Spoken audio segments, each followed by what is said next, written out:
वात, पित्त और कफ क्या है? क्या आप इसके बारे में जानते हैं? और आपने शायद आयुर्वेद के ज्ञाता महर्षि वाग्भट जी का त्रिदोष सिद्धांत सुना होगा। हम स्वस्थ कैसे रह सकते हैं या अपने शरीर को स्वस्थ कैसे रखें? अगर आप अपनी बॉडी को निरोग और स्वस्थ बनाने के इच्छुक हैं, तो इस वीडियो को पूरा देखें।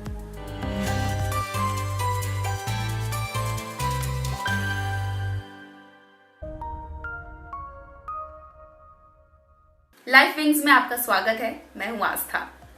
दोस्तों, आप सब इतना तो जानते ही होंगे कि पुराने समय में लोग कम बीमार हुआ करते थे। क्या आपको इसका कारण पता है कि आखिर वो ऐसा क्या खाते थे या ऐसा क्या करते थे जिसकी वजह से वो हेल्दी लाइफ जिया करते थे? हमारे पूर्वज जो संतुलित आहार की पालना करते थे, उसमें ऐसा क्या था?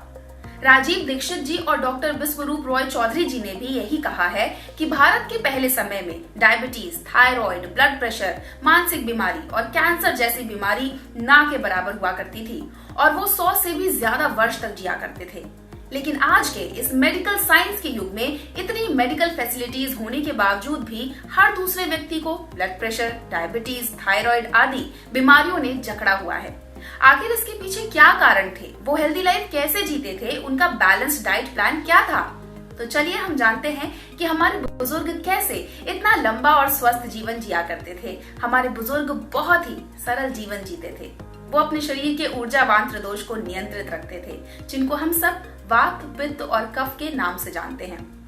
त्रिदोष सिद्धांत आयुर्वेद की अद्भुत खोज है, जो कि वैज्ञानिक सिद्धांत पर आधारित है और जिसके सहारे कई चिकित्सा पूर्ण होती हैं। आयुर्वेद के अनुसार जब वात, पित्त और कफ इम्बैलेंस्ड होते हैं, तब हम बीमार पड़ते हैं। दोस्तों, इस वीडियो में हम जानेंगे कि आखिर वात, पित्त, कफ क्या है और इनको ध्यान में रखकर हम सब कैसे अपनी सेहत और इम्यून सिस्टम को इतना मजबूत बना दें ताकि कोई भी बीमारी हमें छू ना सके। पहले हम जानते हैं कि कौन से दोष का प्रभाव हमारे कौन कौन से अंग पर होता है। कफ दोष। सिर से लेकर छाती तक जितनी भी बीमारियां होती हैं, वो कफ के बिगड़ने की वजह से होती हैं। कफ का प्रभाव रात को अधिक होता है। दूसरा, पित्त दोष। छाती से लेकर कमर, पेट के निचले हिस्से तक जितनी भी बीमारियां होती हैं, वो पित्त के बिगड़ने की वजह से होती हैं। पित्त का प्रभाव दोपहर को होता है। वात दोष। कमर से लेकर घुटने, पैर के निचले हिस्से तक जितनी भी बीमारियां होती हैं, वो सब वात के कुपित होने की वजह से होती हैं और वात का प्रभाव सुबह सबसे ज्यादा रहता है। तो चलिए जानते हैं कि इन वात, पित्त और कफ के कारण, लक्षण और उपाय क्या हैं। सबसे पहले हम बात करेंगे वात के बारे में। पहला, वात दोष क्या है? वात दोष वायु और आकाश, इन दो तत्वों से मिलकर बना है। ये आपके आंतों के माध्यम से आपके दिमाग, सांसों, ब्लड फ्लो, दिल के काम और बैड टॉक्सिन्स के बनने की क्षमता को भी नियंत्रित करता है। वात दोष संतुलन से बाहर होने पर भय, चिंता, अकेलापन और थकावट का कारण बनता है। दूसरा, वात दोष बढ़ने के कारण क्या होते हैं? ये हमारे खान पान, स्वभाव और आदतों की वजह से बिगड़ जाता है। तो चलिए जानते हैं वात के बढ़ने के प्रमुख कारण क्या हैं। बहुत ज्यादा परिश्रम करना, बहुत ज्यादा व्यायाम करना, बहुत अधिक बोलना, अधिक पैदल चलना अथवा वाहनों में घूमना, दिन में सोना और रात्रि में देर तक जगना, ज्यादा भार उठाना और ज्यादा उपवास करना। तीसरा, चलिए अब जानते हैं कि वात दोष के मुख्य लक्षण क्या हैं। अगर आपको वात के सही लक्षणों के बारे में पता हो, तो आप आसानी से इसका पता लगा सकते हैं और समय पर इससे छुटकारा पा सकते हैं। इसके मुख्य लक्षण हैं कब्ज की समस्या होना, गैस की प्रॉब्लम, पानी की कमी होना, सूखी रूखी त्वचा होना, शरीर में दर्द रहना, मुख में खट्टे व कसैला स्वाद आना, कमजोरी, थकान ये महसूस होना, अंगों का कंपन होना, ज्यादा ठंड लगना या गर्माहट की चाह, मांसपेशियों में थकान रहना, वजन कम होना। चौथा, जानते हैं किस तरह से आप वात दोष को संतुलित रख सकते हैं? वात दोष को संतुलित करने के लिए आपको अपने खान पान और जीवन शैली में बदलाव लाने होंगे। आपको उन कारणों को दूर करना होगा जिनकी वजह से वात बढ़ रहा है। खान पान में किए गए बदलाव जल्दी असर दिखाते हैं। पहला, सभी डेयरी प्रोडक्ट वात को शांत करते हैं। दूध को हमेशा पीने से पहले उबाल लें और इसे गर्म करके पिएं। पूर्ण भोजन के साथ दूध ना पिएं। दूसरा, स्वामी रामदेव जी के अनुसार वात दोष को ठीक करने के लिए त्रिफला भी आपकी मदद कर सकता है और इसे काफी प्रभावी उपचार माना गया है। आप त्रिफला चाय या फिर सुबह सुबह खाली पेट ताजे पानी के साथ पाउडर के रूप में इसका सेवन कर सकते हैं। तीसरा, वात को संतुलित करने के लिए आपको वसा लेना चाहिए। अपने भोजन में घी, तेल और फैट वाली चीजों को शामिल करें। चौथा, वात को संतुलित करने के लिए चावल और गेहूं का सेवन करें। जौ, मक्का, बाजरा, एक प्रकार का अनाज, रोई और जई का सेवन कम से कम करें। पांचवा, फलों में आप संतरा, केला, एवोकाडो, अंगूर, चेरी, आड़ू, खरबूजे, जामुन, आलू बुखारा, अनानास, आम और पपीते का सेवन कर सकते हैं। कुछ फल जैसे सेब, नाशपाती, अनार, क्रैनबेरी, सूखे मेवे कम खाएं।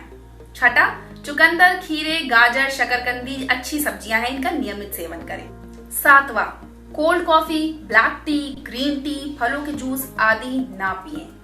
आठवां, सुबह एक चुटकी जायफल पाउडर को शहद में मिलाकर खाएं। वात को संतुलित करने के लिए ये सबसे अच्छा उपाय है। नवा, अपने रोजमर्रा के खाने में लहसुन, अदरक और जायफल को शामिल करने से आप अपने वात दोष को संतुलित कर सकते हैं। 10वां, वात को संतुलित करने के लिए रोजाना गुड़ का सेवन करें। अब हम जानते हैं त्रिदोष के दूसरे दोष पित्त दोष के बारे में। पित्त दोष क्या है? आयुर्वेद में पित्त का वर्णन खट्टापन, नमी, गर्मी, ऊर्जा, तेज और अग्नि से किया गया है। पित्त मेटाबॉलिज्म और शरीर में होने वाले परिवर्तन को नियंत्रित करने के लिए 3 दोषों में से एक है।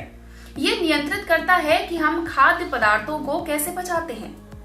पित्त दोष के मुख्य कारण है कड़वा, खट्टा, गर्म, अधिक मिर्ची वाले भोजन का सेवन करना, तला व तेज मसालेदार भोजन खाना, नशीले पदार्थों का सेवन करना, ज्यादा देर तक तेज धूप में रहना, अधिक नमक का सेवन करना, पानी का सेवन कम करना, वसा युक्त भोजन खाना।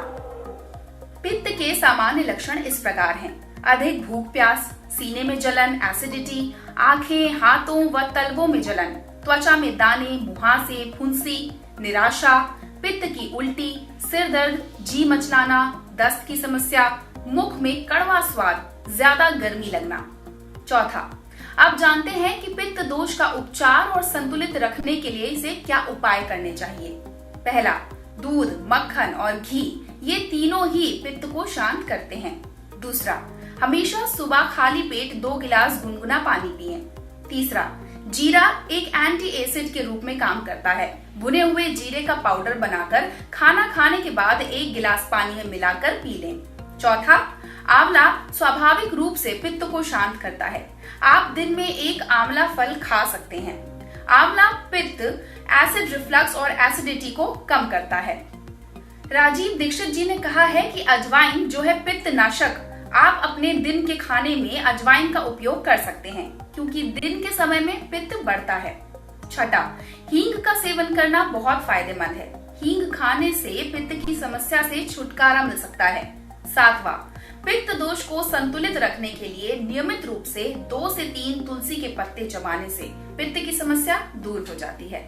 आठवां, शरीर से पित्त को हटाने के लिए सेब, खुबानी, जामुन, चेरी, नाशपाती, संतरा, तरबूज, स्ट्रॉबेरी, अंजीर और अंगूर आदि फल फायदेमंद हैं। नौवां, ब्राह्मी बहुत ही अच्छी औषधि है पित्त दोष को संतुलित करने के लिए। ब्राह्मी का उपयोग कर सकते हैं। 10वां, मेडिटेशन और योगा से आप पित्त दोष को संतुलित रख सकते हैं। पेट के बैक बेंड्स आसन जैसे भुजंगासन, धनुरासन, मत्स्यासन विशेष रूप से पित्त के लिए वरदान है। तो चलिए अब वात, पित्त, कफ का आखिरी दोष कफ के बारे में जानते हैं। कफ दोष क्या है? आयुर्वेद के अनुसार कफ शरीर और मस्तिष्क के विकास के लिए जरूरी है। अगर शरीर में कफ संतुलित होता है तो व्यक्ति का मन और दिमाग शांत रहता है। कफ आपके शरीर में त्वचा को नमी देने, जोड़ों को चिकना रखने, कामेच्छा बढ़ाने और इम्यूनिटी बढ़ाने में सहायक होता है। कफ बॉडी को न्यूट्रिशंस देने के अलावा बाकी दोनों दोषों वात और पित्त को भी कंट्रोल करता है। इसलिए शरीर में कफ का संतुलित अवस्था में रहना बहुत जरूरी है। शरीर में कफ दोष बढ़ने के कई कारण होते हैं, तो चलिए जानते हैं कफ दोष के प्रमुख कारण क्या हैं। मीठे, खट्टे और चिकनाई युक्त खाद्य पदार्थों का सेवन, मांस मछली का अधिक सेवन, फ्रिज का पानी पीना, व्यायाम ना करना, दूध, दही, घी आदि का अत्यधिक सेवन, बहुत ज्यादा सोने से, ठंडे और बारिश के मौसम में ज्यादा समय बिताने से। शरीर में कफ दोष बढ़ने से शरीर में कई लक्षण देखे जा सकते हैं। तो चलिए देखते हैं कफ दोष के प्रमुख लक्षण क्या हैं। हमेशा सुस्त रहना, ज्यादा नींद आना, शरीर में भारीपन, आंखों और नाक के नीचे गंदगी का स्वाद, सांस की तकलीफ, डिप्रेशन, खांसी के साथ कफ आना, साइनस का दर्द, पेशाब और पसीना असंतुलित हो जाना, त्वचा का पीला होना, शरीर का वजन बढ़ना। अब हम बात करेंगे कि किस तरह से आप कफ दोष का इलाज और उसे संतुलित रख सकते हैं। मीठा कम खाएं। मीठा खाने से कफ दोष बढ़ता है। तीखे, कड़वे और गर्म खाद्य पदार्थों का सेवन करें। गाय का दूध कफ को शांत करता है, इसलिए रात के समय गाय के दूध का सेवन करें। रोजाना व्यायाम जरूर करें। धनिया और अदरक के पानी को उबालकर हल्का गर्म करके उसे पिएं। यह कफ को शांत करता है।